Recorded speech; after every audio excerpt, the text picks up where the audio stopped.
ബദർ നൽകുന്ന ഏറ്റവും വലിയൊരു സന്ദേശം കൂടിയാലോചനയുടേതാണ്. റസൂലുള്ളാഹി സ്വല്ലല്ലാഹു അലൈഹി വസല്ലം ബദറിലേക്ക് പോകുന്നതിന് മുമ്പ് തൻ്റെ അനുചരന്മാരെ ഒരുമിച്ച് കൂട്ടി പ്രവാചകൻ ചില കാര്യങ്ങൾ കൂടിയാലോചിക്കുന്നുണ്ട്.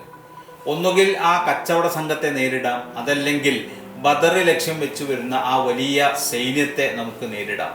രണ്ടിലൊന്നിൻ്റെ വിജയം അള്ളാഹു നമുക്ക് ഉറപ്പ് നൽകിയിട്ടുണ്ട്.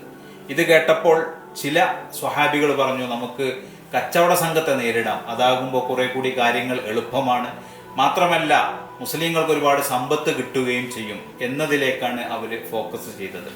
എന്നാൽ അള്ളാഹുവിൻ്റെ താല്പര്യവും റസൂലുള്ളാഹി സ്വല്ലല്ലാഹു അലൈഹി വസല്ലമയുടെ താല്പര്യവും ആ വലിയ സൈനിക സംഘത്തെ തന്നെ നേരിടണം എന്നതാണ്. അങ്ങനെ പ്രവാചകൻ അതിനെക്കുറിച്ച് സംസാരിച്ചപ്പോൾ സ്വഹാബികൾക്ക് കാര്യം ബോധ്യപ്പെട്ടു.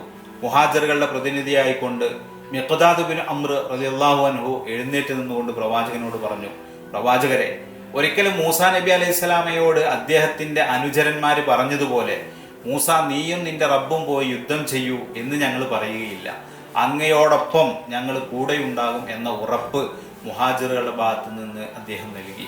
അത് കഴിഞ്ഞപ്പോൾ അൻസാറുകളുടെ പ്രതിനിധിയായിക്കൊണ്ട് സഅദ് ബിൻ മുആദ് റളിയല്ലാഹു അൻഹു എഴുന്നേറ്റ് നിന്നുകൊണ്ട് പ്രവാചകനോട് പറയുന്നുണ്ട്, അങ്ങയിൽ ആത്മാർത്ഥമായും അടിയുറച്ചും വിശ്വസിക്കുന്നവരാണ് ഞങ്ങൾ.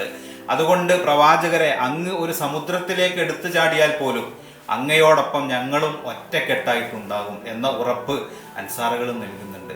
പറഞ്ഞു വരുന്നത്, കൂടിയാലോചന എന്ന് പറയുന്ന സവിശേഷമായ ഒരു ഗുണം വിശ്വാസികളുടെ ജീവിതത്തിൽ എപ്പോഴും ഉണ്ടായിരുന്നു.